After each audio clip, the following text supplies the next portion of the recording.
Hello and welcome to another episode of TesterSpeak special feature. And on the screen today is someone whom I met at the RST managed class, and his wisdom has just blown me away. I could not resist myself from calling him as a guest on the show. So please welcome my friend Marius Frâncu. Welcome, Marius. Thank you for your invitation, and I hope to have a good talk Oh, and a of lot of course. subjects to digest. I am so looking forward to it. Uh, you know, when we met in the class, Yeah. of course, all brilliance minds were in the class, and most importantly, most interestingly, the class was being taught by both James and Michael. That Indeed, indeed. that itself was such an awesome experience. And Yeah. so how what did you make out of the class? Actually, in that class, I was not a peer advisor. I was a student also. Yeah. And it's first I have to say that I'm honored and glad that I'm a peer advisor in Jameson class, in Jameson Michael classes. It's and when I say honored, it sounds so formal. But when I was invited to be peer advisor, you cannot imagine the calmness I had in me, and the joy. It was something like a new dimension appeared in my life, but like all the other fights and bottlenecks did not matter. I had something to concentrate, which is healthy and okay. And Absolutely. I wanted to start with this. And yeah, and in that class, actually, I was a student. And I mixed it a little bit. I can imagine um how you must have felt. Uh, in fact, for me, to be in a class being taught by James and Michael itself, both have very different styles of teaching. By the way, Oh yeah, even though they are teaching the same content, both have different approaches, and yeah, and for both of them to be in the same class, it was just mind blowing. yeah, And of course, our fellow classmates were all very good minds, very sharp people, so the interaction was even more fun. So it was a very interesting class, great time. yeah. And I like how they adapted. Initially, it was the guy who said, "Okay, let's speak about, I don't know, I think it was estimation, or okay, Yeah. let's speak about that." And they added a seminar. In that class, they realized that 3 days is not enough, and they extended it to 4 days. Indeed, in Right, November they had 4 days. right. We I had don't know that. if they were so happy with that class, but for sure I was, and also you. So this is a good start. Oh, I can speak on behalf of a few other classmates I've been in touch. Good. So we were all very happy. In fact, Matthew Middleton appeared on Mhm. one of my episodes, Yeah, I and saw. he was also really excited.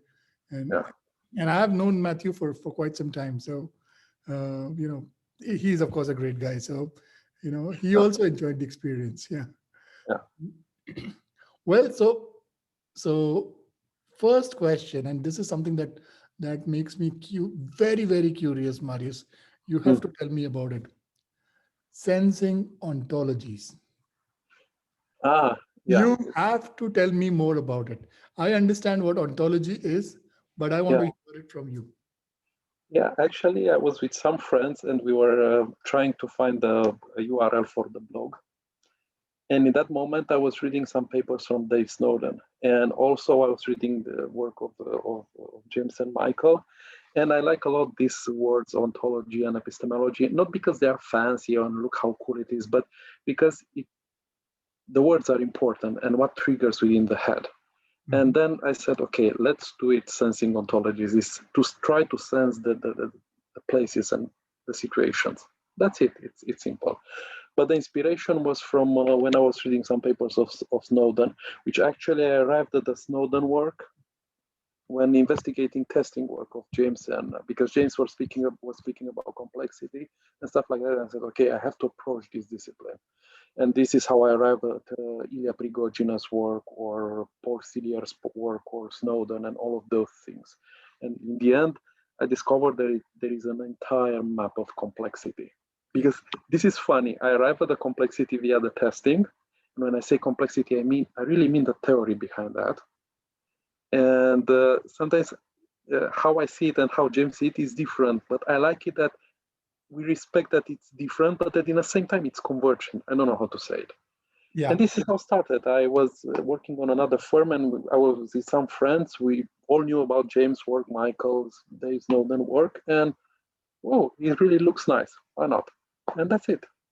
That's it was. Well, for me, when I looked at your profile and I read Sensing Ontology, and I went into your blog, and I was like, wow, this is cool. I mean, yes, you're talking about the meta, you're talking about the existence. You are actually, going deep into that subject, and then you are trying to draw lines, which is converging into software development, testing. So Yeah. it's very interesting to see how you are trying to do parallels between different streams. And, Yeah, and and I didn't have the occasion till now to write about architecture and programming. There is a lot to cover, but I saw so much damage regarding testing. I decided to approach in a deep level the testing because at that time I was a team lead and I had to understand the work of my people. But actually I began to learn about testing much more before it's 5 or 7 years. I didn't went to the training, to the class in Bucharest in 2017 before reading all the blog of James and Michael. And you know what is funny? Although I read it at the class, I was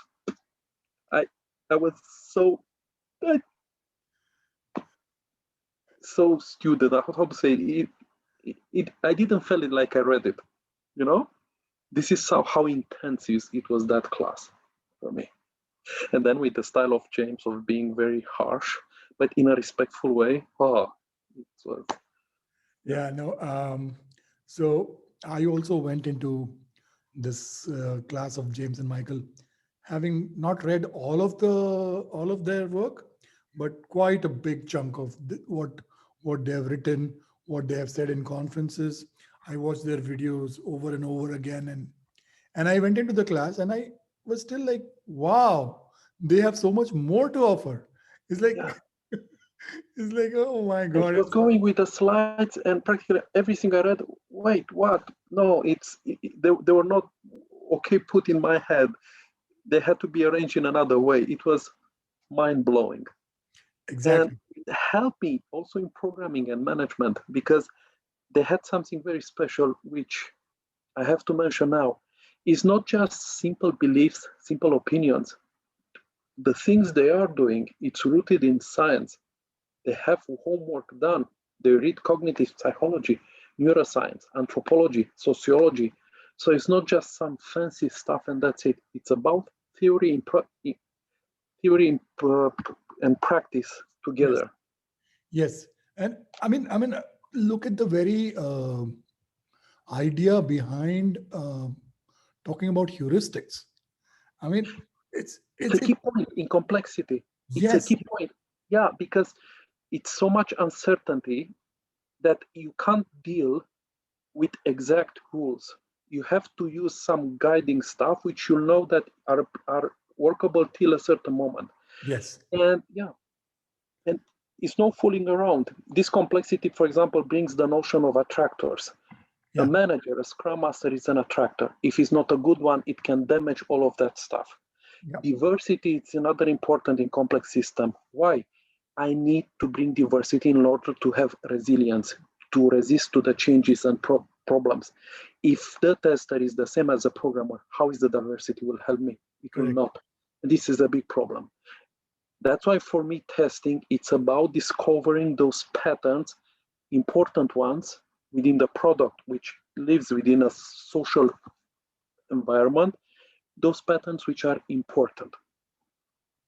Yeah, I had to come out with this definition of testing of mine, not to use James or Michael, because I had to make a presentation regarding testing, and I said, okay, I can't make a presentation regarding testing if I don't have my definition of testing.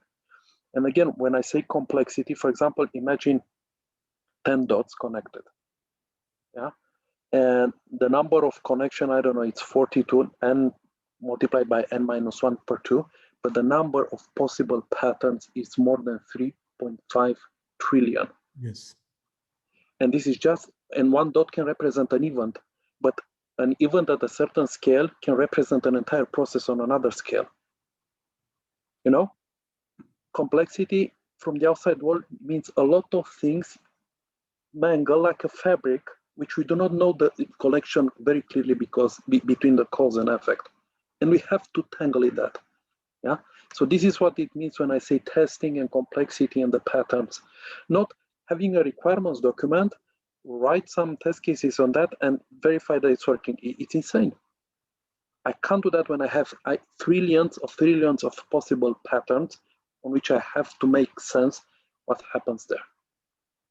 Absolutely. That's why, for example, when I say testing, there is one school of, and I know we spoke about that also in the class. So there is one school of thought where it says, okay, each of the testing is done after some requirements, and we connect the requirements with the, and we manage for them, to manage this is, we don't need a specialist in testing. It's just, okay, we have 10 because we connected to the requirements. The definition of done for them is, okay, we plan all of those tests are finished, and that's it.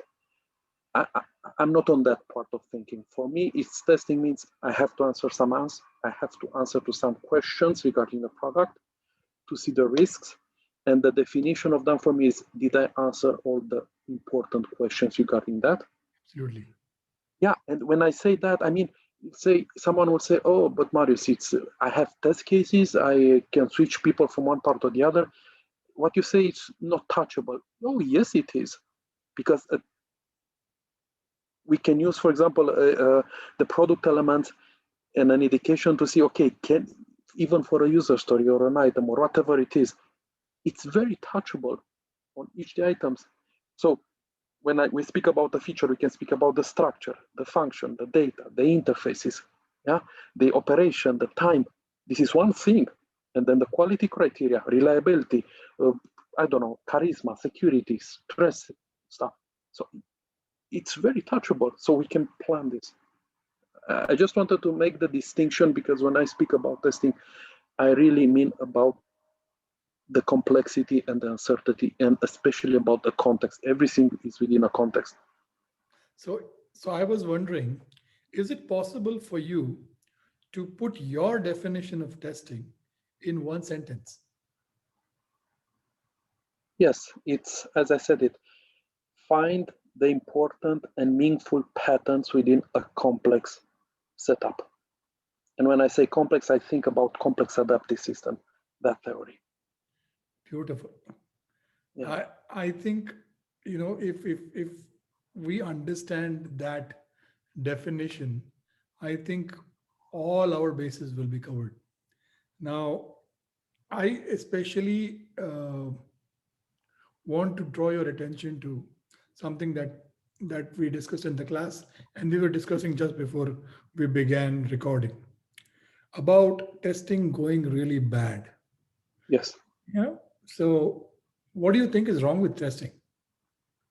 First, I have to tell you the perspective of a programmer, not as necessarily a tester. Of course. I mean, for the audience, Marius is a programmer in the guise of a tester. Would that be a right description, Marius?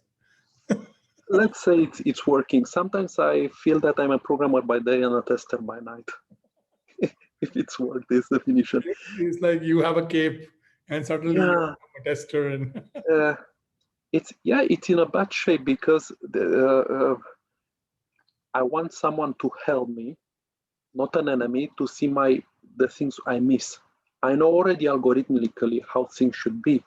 I hope that person to complement me in the things I have to find. Why? Because I'm concentrated, I have certain knowledge and direction when I do something. I need someone to help me defocus on doing the things. So when I'm as a programmer, for example, I have to think about where I'll put the code, the design, the architecture, some security stuff, the design, the clean code. I can't concentrate in the same time all the nifty details about coding and how that function will be experimented. I can't do it. just imagine that the code I write is not the code it will execute. So I need this counterpart on doing that. And I don't need a tester who say, like, you know, like the letter of the law, no, you have to put the requirement and then just checking and verifying. No, I need more. I need more. This is, for example, why when I started with the testing and everything, I found some really good testers. And when I say this, I have that images in my head, which helped me to be a better programmer. But in the same time, they did not renounce their discipline. Why? Because they complemented with something I did not have. Yeah. They helped me on the integration checks or unit checks, because I took, Georgia, please tell me what samples do you need in order for you not to stress. I will put them in these automated checks so you can concentrate on deeper stuff, which as a programmer, I can't do them, all those variety of things. But no, we reduce all the testing to an automated checking, and that's it. We forgot about domain testing, the flow, the stress, the scenario, the risk, the claim testing. We forgot about all of those things.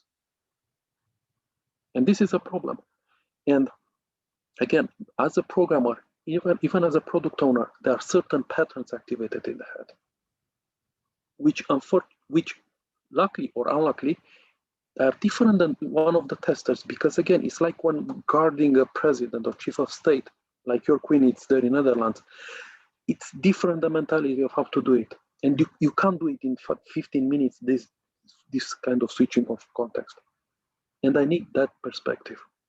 And what I see is an exaggerated, how to say it, on certain automation.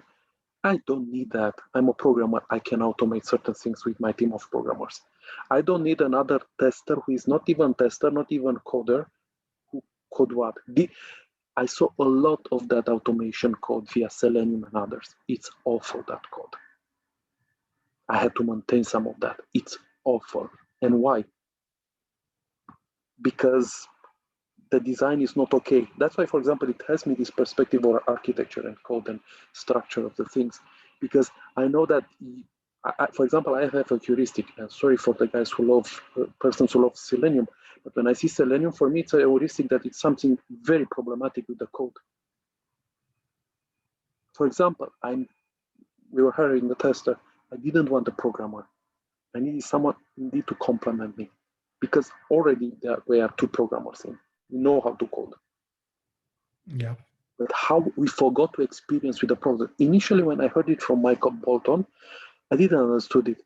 And then with the product owner we have here, it's a great guy, Stefan, he was frustrated by certain bugs.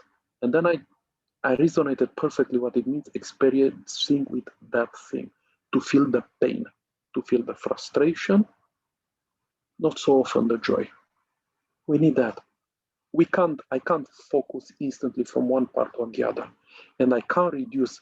And you know, we have 4.5 trillion patterns. I would ask those automators, between quotes, okay, you made those automation from 3.5 trillion patterns for 10 possible events. How many patterns did you cover? They will not know. And when I say cover again, it's structure of the code, it's function, it's data. Yeah. A lot of interfaces, operations, time. What? And Chemkainer had 101 type of coverages. Yeah. Me as a programmer, I'm aware of one code coverage, but I need someone else to think about the other 100 type of coverage that I might miss. Absolutely. So that's why for me it's, and another problem is that they do not, how to say, as I said initially, we have this theory-informed practice. I like how Snowden says it, praxis. It's a nice word. It's bad science what we do. The test cases, for example, it's bad science. Okay? Sorry to say it. We have the gorilla effect. You know it already, yeah? Yep. And it's also the study, the radiology. It's an over-focus. We'll ignore things. Actually, that it's an advanced technique to be used by a senior, because that senior will know it will miss things. How we can train a junior on that? We remove the way a person is building the knowledge to give that person the scripts. Right. It's not like that how it's working. the knowledge in human. We deal with possible, plausible, and probable things. How can we mix all of those things into some procedural steps? That's science. So that's why it's, to conclude a little bit to your question, I think it's in a bad shape, the testing nowadays, because we ignore a lot of the science. But it's not only testing, also the programming. We concentrate on certain frameworks, but we do not consider the frameworks. Why? We have to introduce? No, it's just, let's do it. This is the answer to everything. It's a tool. And you'll see a fractality also in management. It's the same. What is the tool that it will solve? So let me ask you this. I mean, that I'm just trying to, pull out some of the extract from that answer, which is beautiful, by the way. Do you think that all this algorithmic approach to testing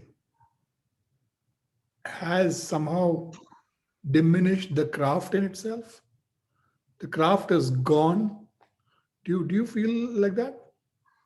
I feel that there is so much pressure or concentration on this part, it was ignored the other most important part. And unfortunately, I will say it, and I said it also in the class, testers unfortunately have a role. And when I say testers, again, there are at least two schools of thought, if not more, which again, I'm speaking more of those test case oriented.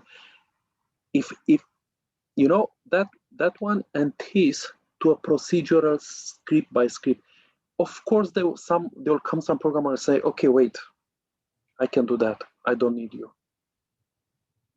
I was speaking with a tester like from this school of thought, and wait, but how do you know that those requirements are okay? Well, I know the product. No. You have to analyze that requirement. You have to analyze it. How you do it?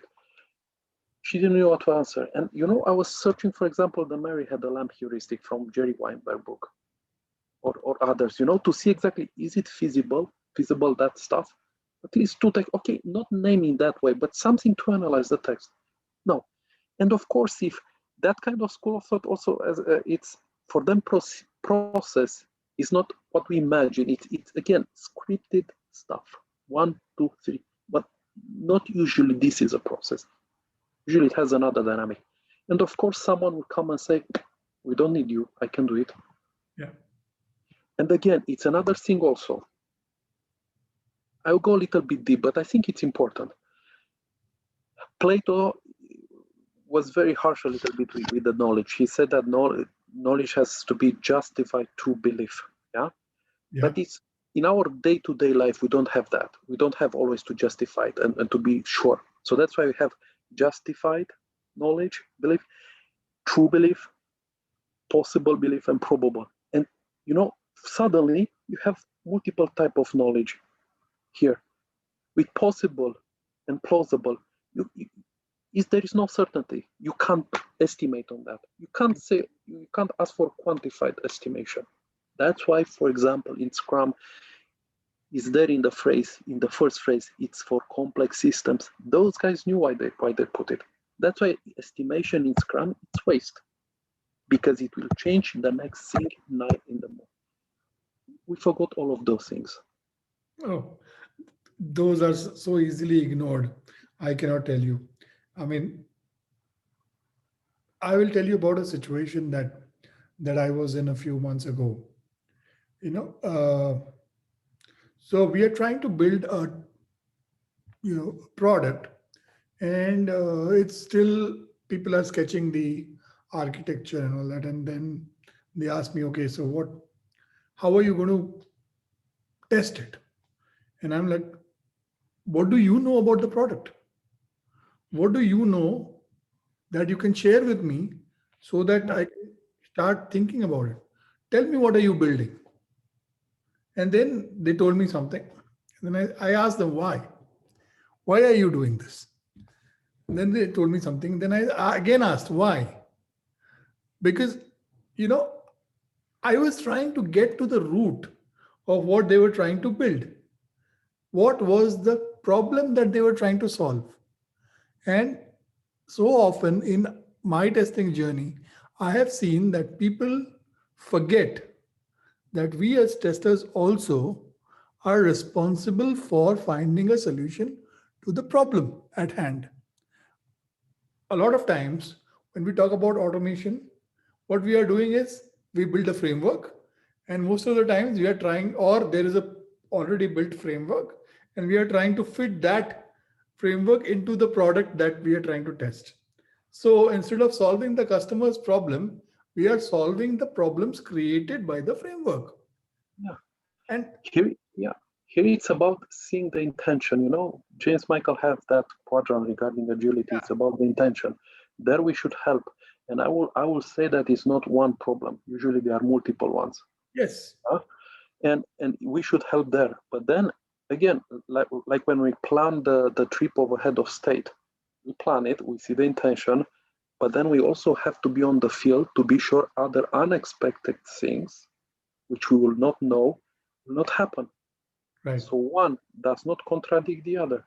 right, We plan that trip, we try to build it whatever with the car, we put other things or airplane and stuff. Then we see if you are ready, it's deploy. And then to make the deep stuff, we put agents on the field. It's a reality. This is what is happening. The same also with testing. And I'm amazed that we confuse the things, the cause with the effect. Yes, again, I'm a programmer. The code I write is not the code that executes. I was amazed in a single line of C# code to see 8 possible memory problems. Never a programmer will know about that. But a tester, for example, with some guidance, it will escape to me. I don't have time for that. If I really concentrate, it's not even needed to know programming. right. Because I can assure you, look, if you see new or something, it's a possible of a memory allocation. Yeah. Look, go on that part. So again, we regarding, I would say it's also it's a difficult thing for testers because they of all the ideas they receive, they have to think a bit about, okay, what might go wrong. And where I felt it very strongly, it's about security guys, really good ones. I have a friend, and always in the meetings with the management, he was wait, what about that? What about that? I was in a parking with him, and we were able to see the network of that firm, but from another city. And we were able to see certain things spotted. Yeah, I will not name the things. And they said to him, okay, shut up, we don't need it. Wait. This is sometimes a delicate role for a tester to do. Right. But again, when I say tester, it's about that school of thought, the context, the complexity, the uncertainty. Yeah, because again, I saw a lot of testers who can't cope with uncertainty and they want to become managers. And surprise, they can't cope with uncertainty and they do more harm, or Scrum Master and they do more harm than good. It can't work. So does that mean that they will suck at management as well? Or, yeah, of course. The management, first, it's about coping with uncertainty. If you can't do it, if you as a developer say, okay, I will do nothing till I have some requirements, probably he's not such a good candidate for doing things. Or probably he's doing that to cover some ass, or in the context it's so dirty, then okay, maybe he will not do it. But yeah, some, of course, also programmers the same. Yeah, because with the management, it comes another dimension. Yeah, you have to see the connections of everything. You have to understand the work of your people. Right. I have a tester in my team, and what I just buy I had lucky to know about certain things, but I have to know about their work. Tester, I don't know. If I have a marketing guy, I will have to learn about marketing. Period. So do you think a lot of these roles, that of a tester, of a scrum master, or a project manager, Mhm. of late they have become very superficial instead of doing what they should be doing, they are doing just okay on the high level, on the surface of that. Do you Yeah, think that has happened? yeah, we have a lot of superficiality, especially of the, you can't think of a complex endeavor set up just of some boxes connected with some lines and that's it. It's everything like that. It's like a fabric, like this material. Everything is connected to everything. A simple thing you can do, just a bad word or a wrong sent email, it can damage the project, the product, and everything, and vice versa, and vice versa. Right. So you just talking and without being aware of what is happening and having the homework done, because people, tester, programmers, whatever, we realize how prepared is that guy. If it's only talking,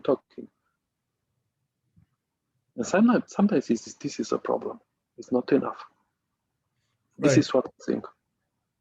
So that brings me to another question, and this was very well answered by Matthew in his episode, but I would still like to ask you, do you think there is overgeneralization of testing? You know, It's it's like you don't need specialists, you don't need testers in the team. Developers are testers, or developers can do testing. Uh, Something we like can choose. Yeah, but the same would apply. Oh, we don't need a programmer. I don't know, someone who finished some, I don't know, stomatology can do the programming part. If that were we testing, should work also with the others. It's about the skills I need to deliver that project, that product. It's simple. But also that manager, scrum master, whatever, it has to take responsibility if it will decide that it's not needed. And right, why I'm sorry in a way is that, again, this craft is not well understood. And this is problematic. right. So Yeah. so what, according to you, are the skills that testers should actually acquire? They know to take notes, how to write bugs. They should know about cognitive neuroscience. They should know about sociology part, even maybe anthropology, all of those things, but not to write test cases, sorry. I Yeah? would I would It's also, an entire, in mathematics, even a person who did not finish literature can take a simple book of mathematics, intuitive with graphics, and can, because mathematics is not about calculation, it's about an idea. It should handle also that, and then have some general knowledge about systems, operating systems, and stuff like that. But again, it's something they already know. So these are the skills, but I didn't saw them, unfortunately. About biases, yeah, I said about. These are applicable within when programmers are doing the things and are analyzing it. The tester should know about that, about those biases. Usually programmers have a lot of things with dichotomies I saw. Okay, the tester will know that usually it's not okay. It's a continuum. Let's see if it's okay or not. But unfortunately, I do not see that on the skills. And there are many others, of course. oh yeah, But you got the point. Yeah. James certainly. has a nice syllabus about that, and I like it. I like it a lot of the skills where it enters in subjects of mathematics. I don't know, combinatorics, sets, fuzzy sets, and all of that. Which again, it's not so difficult. It Just to have the idea. it may sound difficult, but it isn't. I know. Yeah. For sure. Uh, so now we've spoken about skills. Let's talk about habits. Okay, and the reason why I bring in habits is because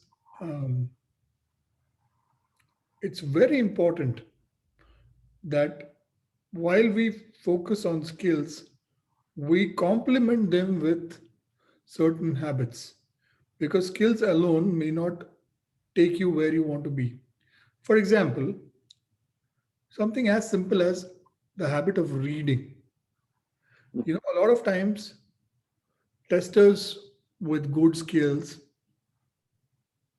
tend to do a lot better if they are well read as well.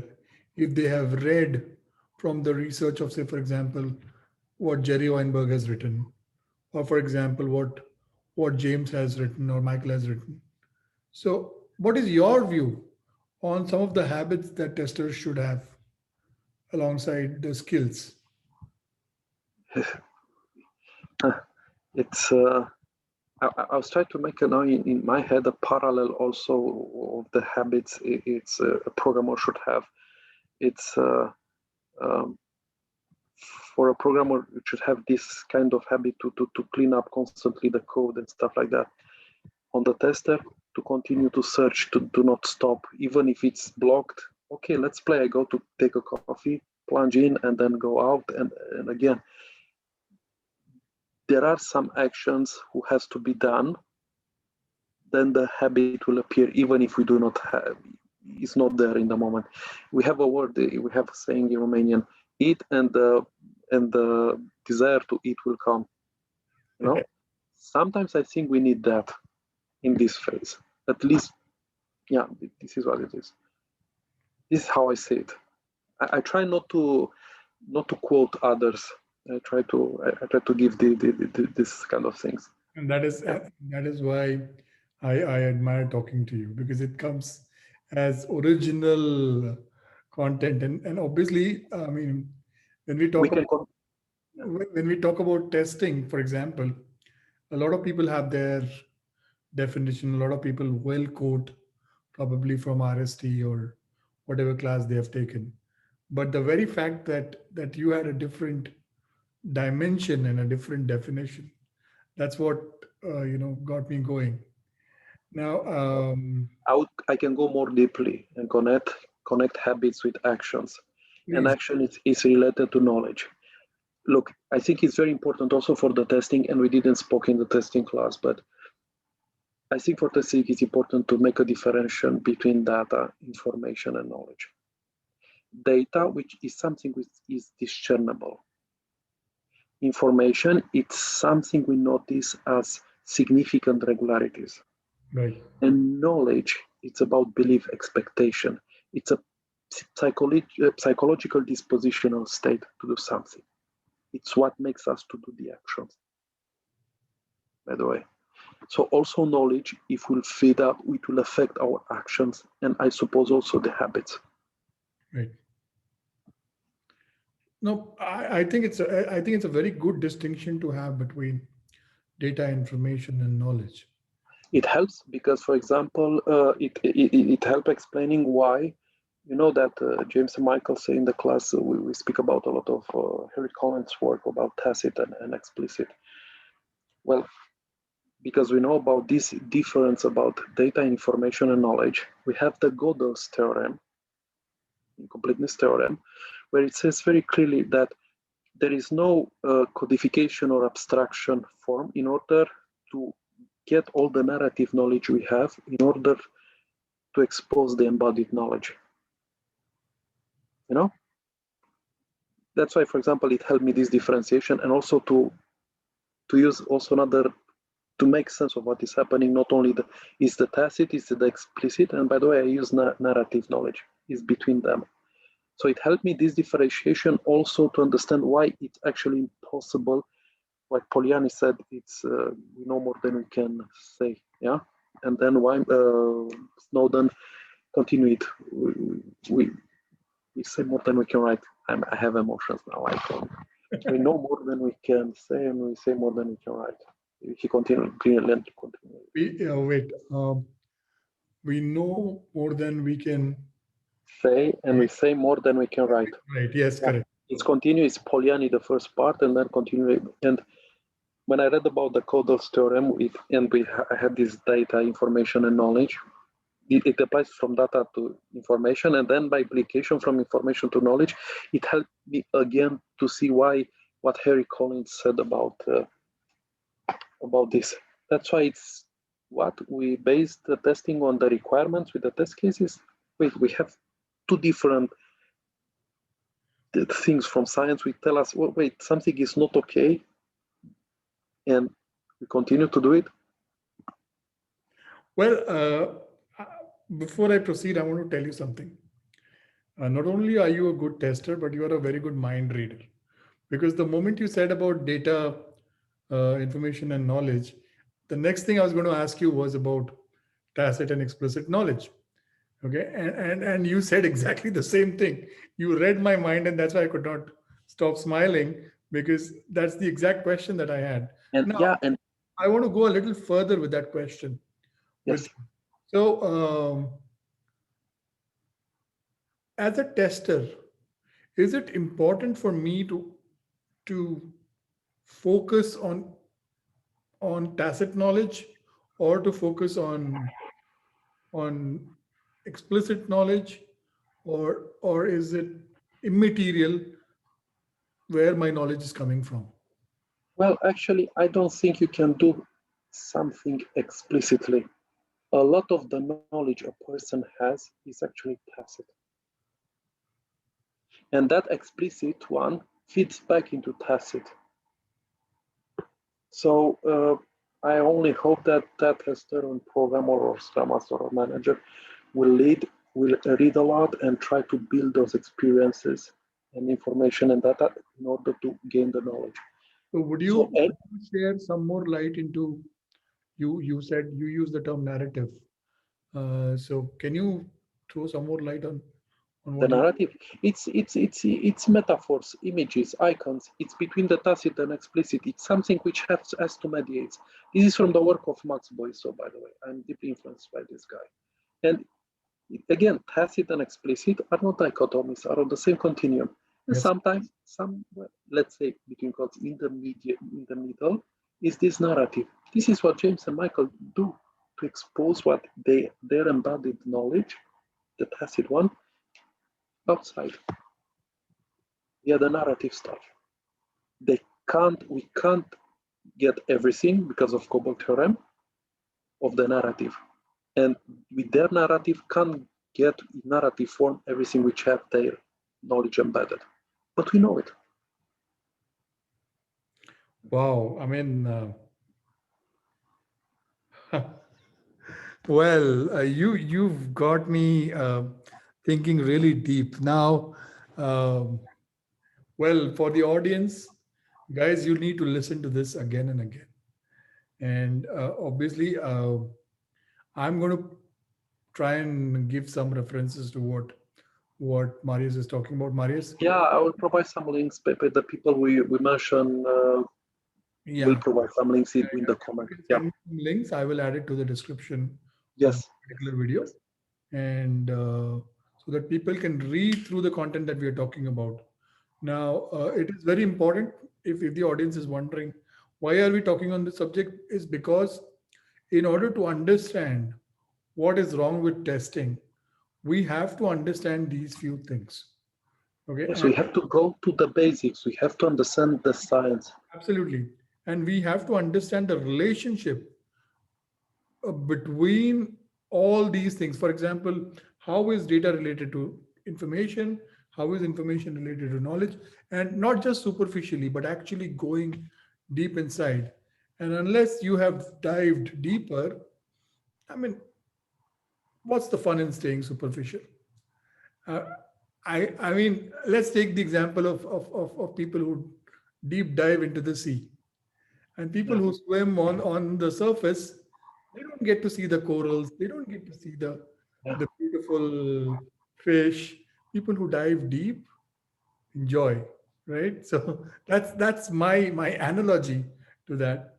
Now, So when I say, if I just make a small note from the beginning, when I see that the testing is in bad shape, I see it through this lens, and you can't. It's that's why I feel it's bad, and that's why some people treat testing as easy. We automate that thing, and that's it. now, yeah, we've highlighted some of the problems. What is the solution, Marius? How do we bring back testing to a better shape? What I do, for example, what I try to do, with respect to a lot of testers, which it precedes me. So when I say that, I say it also because what I'm split it, programming and testing. I'm trying to understand the craft of testing, and when it is needed, to defend it. Not because I have something or money to gain, because this is not the case, but brings a lot of damage. Here for me, it's about money. I will not forget about, God, it's in many projects, some automation solution just put there because this was trendy and then they're just canceled. And we speak about thousands of euros, hundreds of thousands of euros. I told them at that time, you could have saved some kids with that. Right. With 300,000 euros, you can save some persons, not to put on some ambition of doing a framework for Selenium. Come on. Yeah, sorry, I'm sure I can find some good scenarios for Selenium, but what I saw, sometimes it's complete waste of money. You know something, Marius. I mean, yeah, we did a small contest a few days ago, and we said, okay, people use Selenium for automating whatever they want to automate on the UI. Now, show us, if you can, what else you could do with Selenium. Okay, and we called it Magic with Selenium contest. And believe me, there are people who understand that, it's not just automating some checks which can be done with Selenium. So you're absolutely right. There are people who can do good stuff with Selenium as well. Yeah, but this is one thing.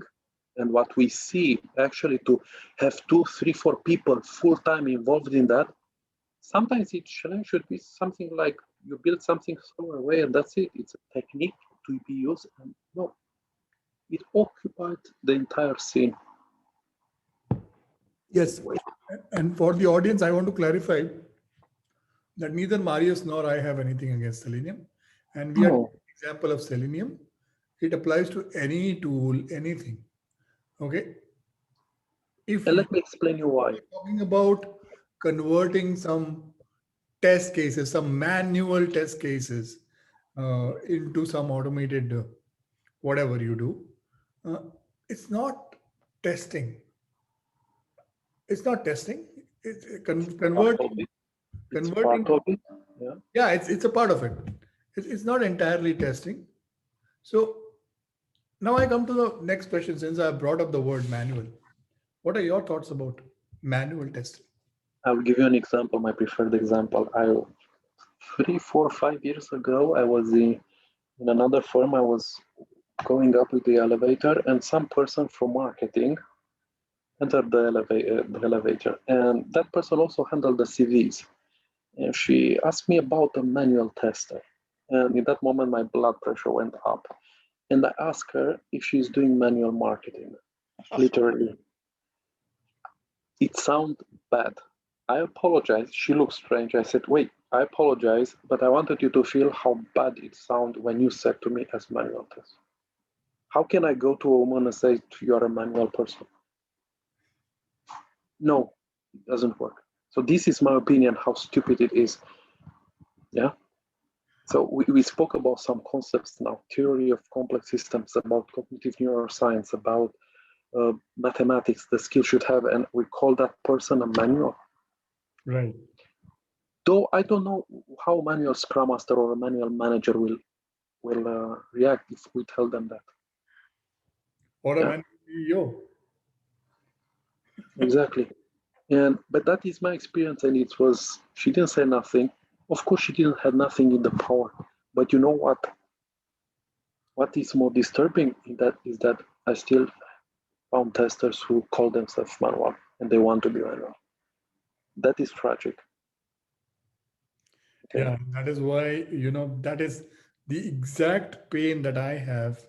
And that's why I started talking about this hashtag, nothing called manual testing, which is there on my profile as well.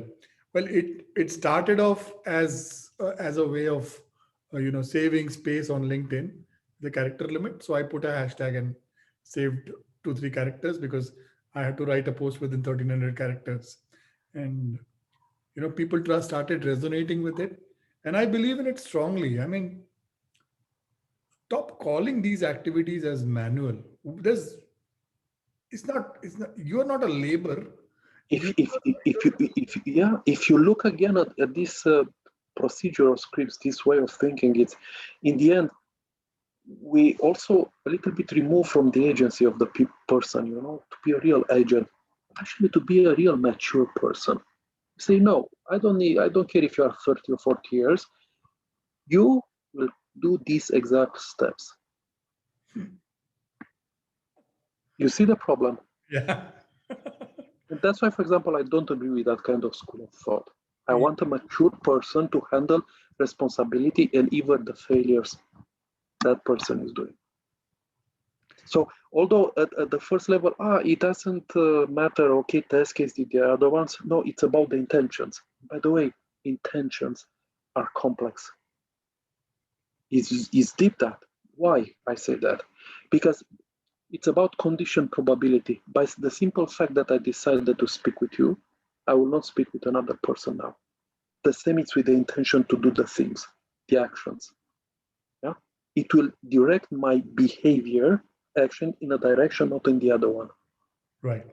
There is paper on that. Alicia Guerrero. It's there.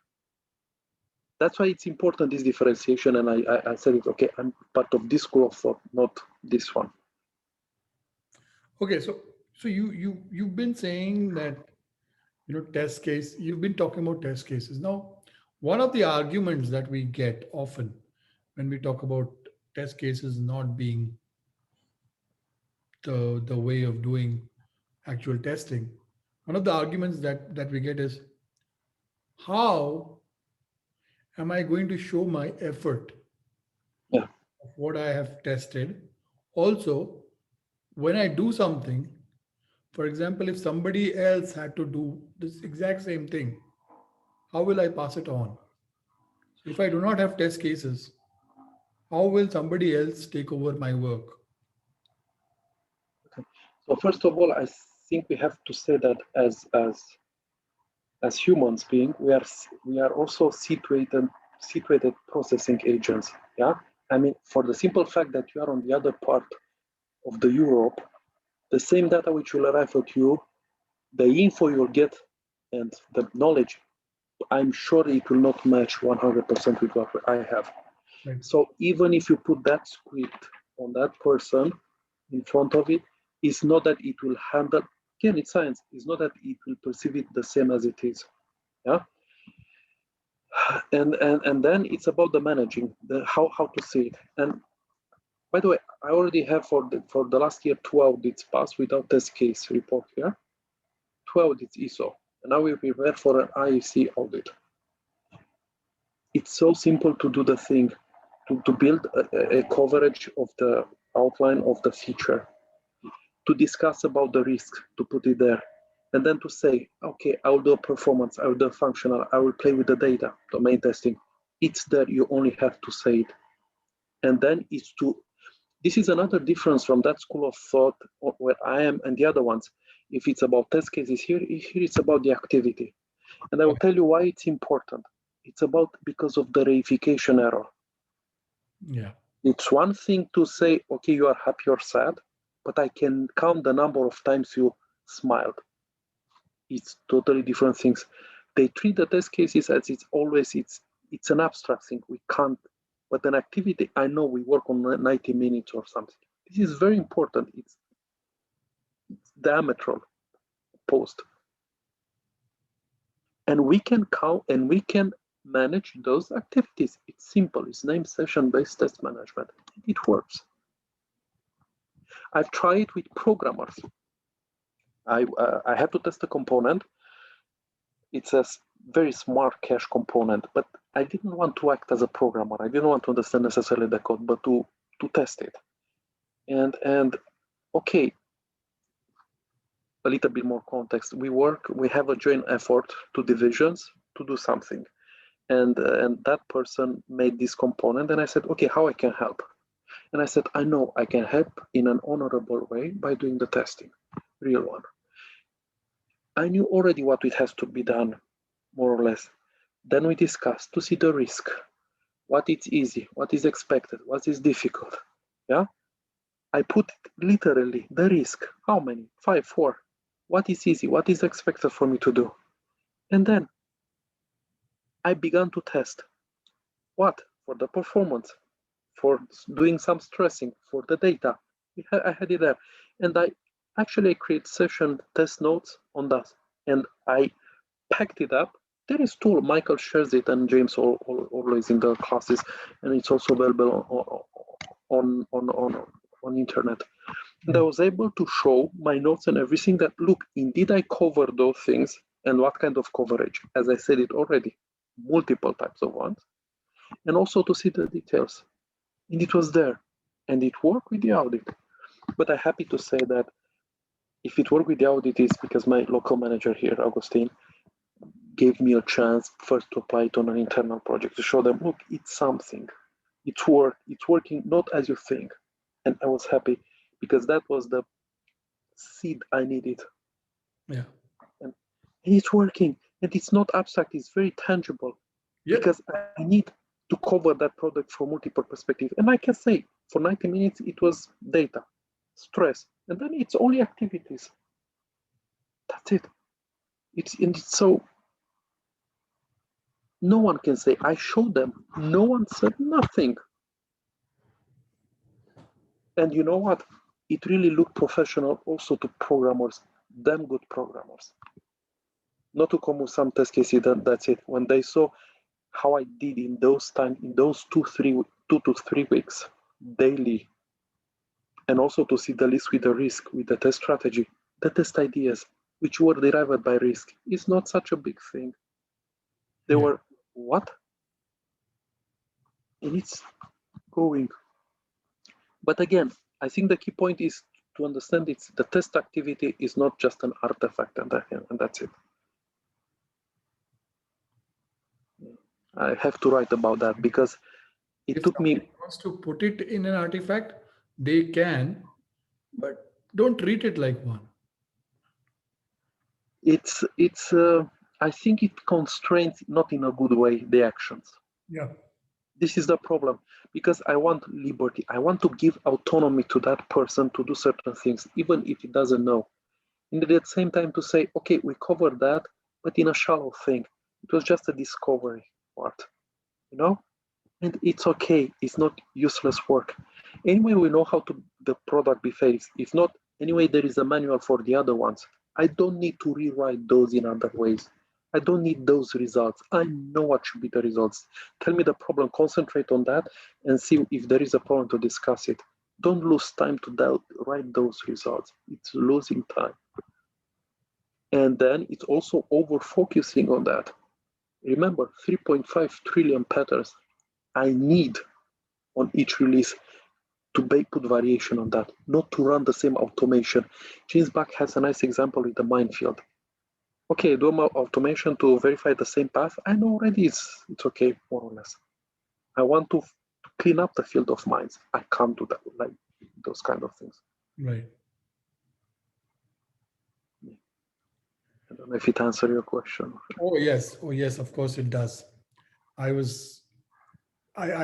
on a journey with your answer.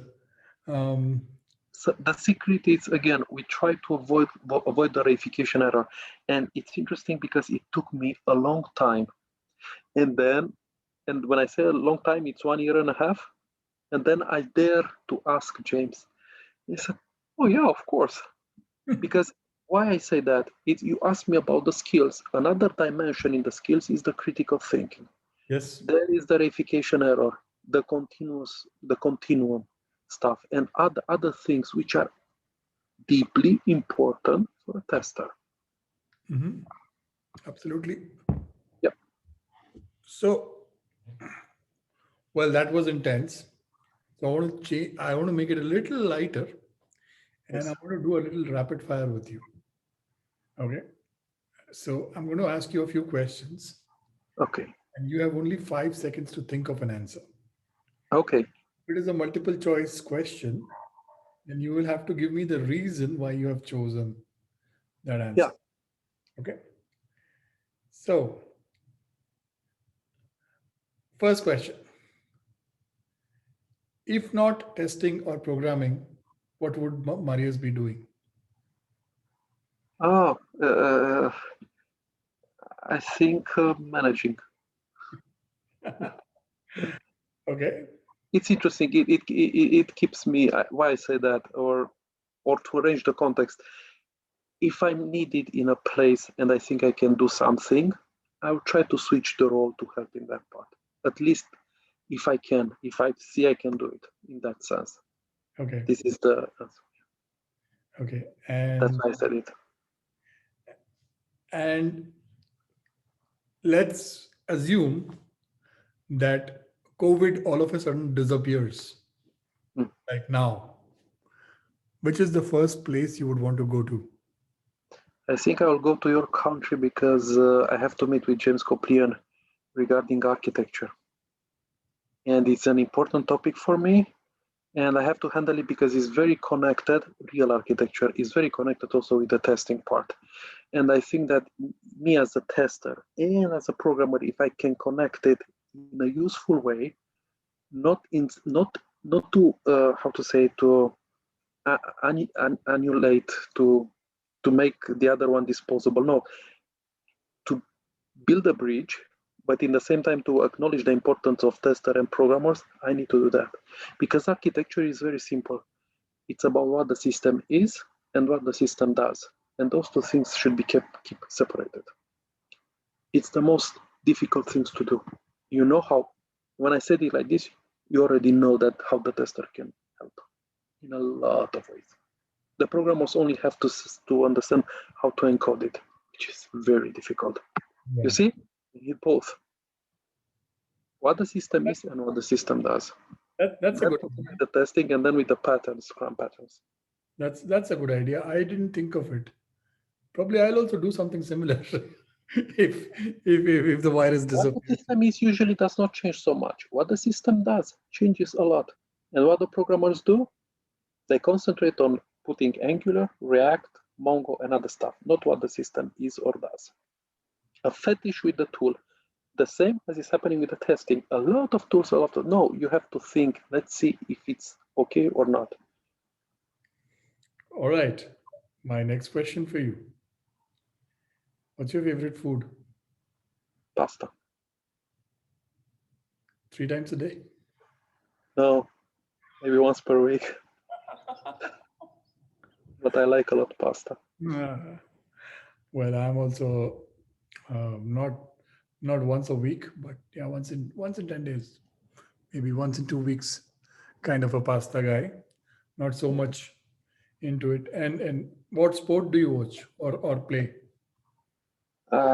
Initially, I run a lot, but I had some problem with the hernia, so I'm not watching sports in TV.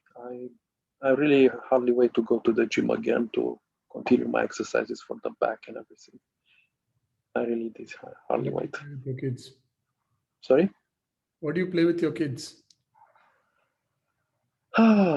I hardly wait also to go with my daughter in, there is a thing with the trees and we have to go, and in the trees I have to go with her. There is a lake, we have to pass over that lake. That one I want to do it with her. Yeah, she's a very sportive girl. You know that I realized something with the testing, and now that you asked me with my beautiful Daria. James and Michael has a nice blog about how to test a clock in a box without touching it. And here in the buses from our town, there is a TV within the bus, and I stay with my daughter and try to test it without touching it. And of course, I try to explain her in simple terms. And you know that she found some problems. Yeah, about the connection network and also the alimentation with the power thing. This is what I like about testing it. I can go even in a mall and I can apply the heuristics and stuff like that and see problems. With programming, I can't do that. It'll be awesome interacting with your daughter. So yeah, and she was so happy because I announced that for time at my company, and what? Yeah, I was with my, and she applies the technique. James has it, on the tickets and stuff, pressing very fast. And she was able to enter, there is in a bar in restaurants to connect with the phone with the charger, although I would not recommend, but she was able to enter within the operating system by doing that. wow. Yeah. Oh, she seems to be at another level, I guess. I don't know. She knows about testing. She knows about James Michael. She knows, and also about architecture and Scoplian. She knows about them. And I Wow. this is Wow. Well, I think we've gone way over our scheduled time. So I have just one last question for you, please Marius. What do you like to do when you are actually not testing or programming or not managing? just stay and drink a cup of coffee on the outside and enjoy the sun. Oh God, I love to do that. Just stay calm and drink the coffee. Nothing else. Well, And be there. That's it. unfortunately, we live in the Netherlands and there isn't much of sun. Mm.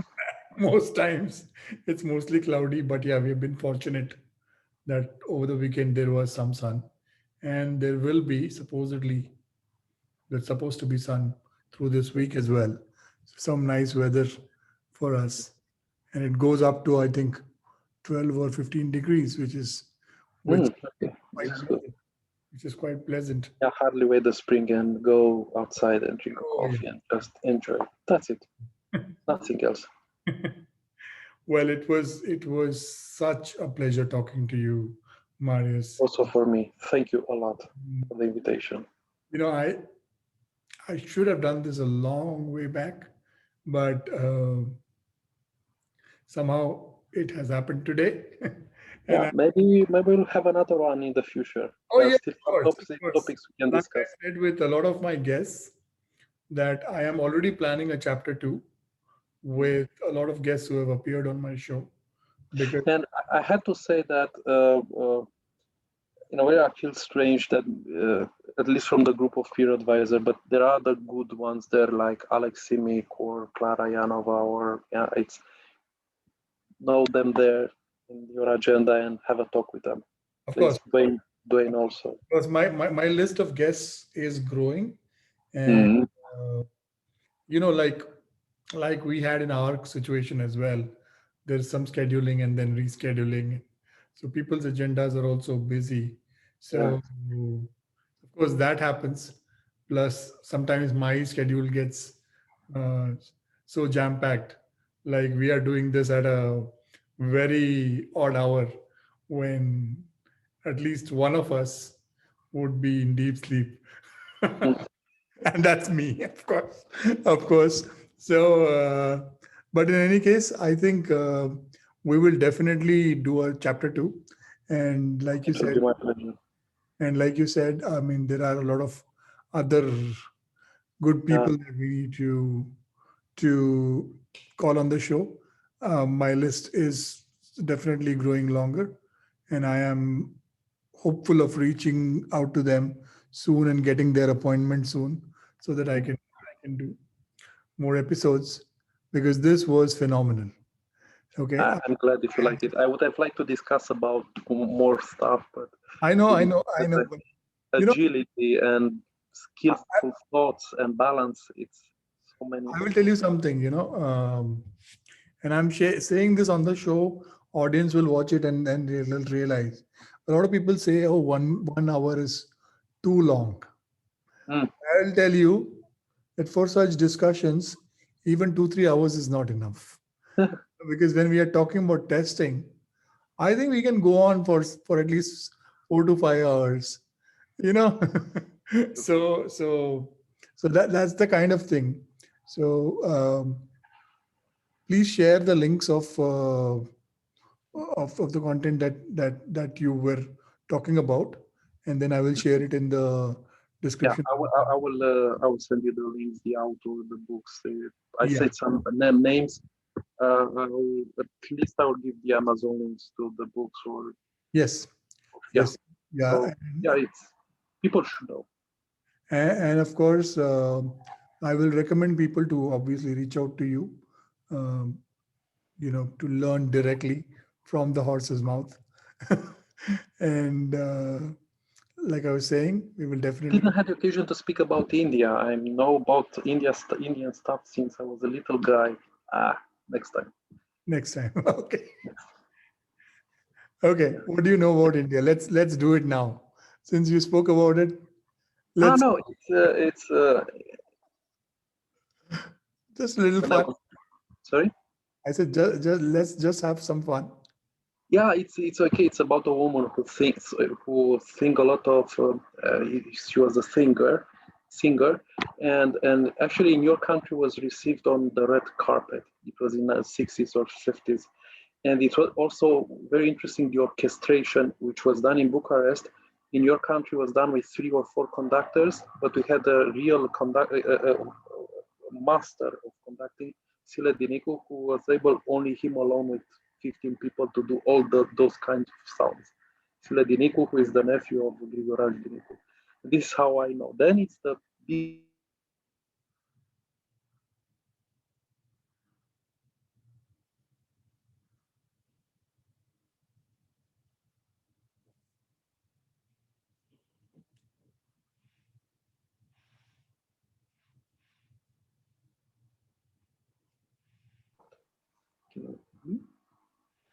Did I lose you for a bit? yes, you lost me.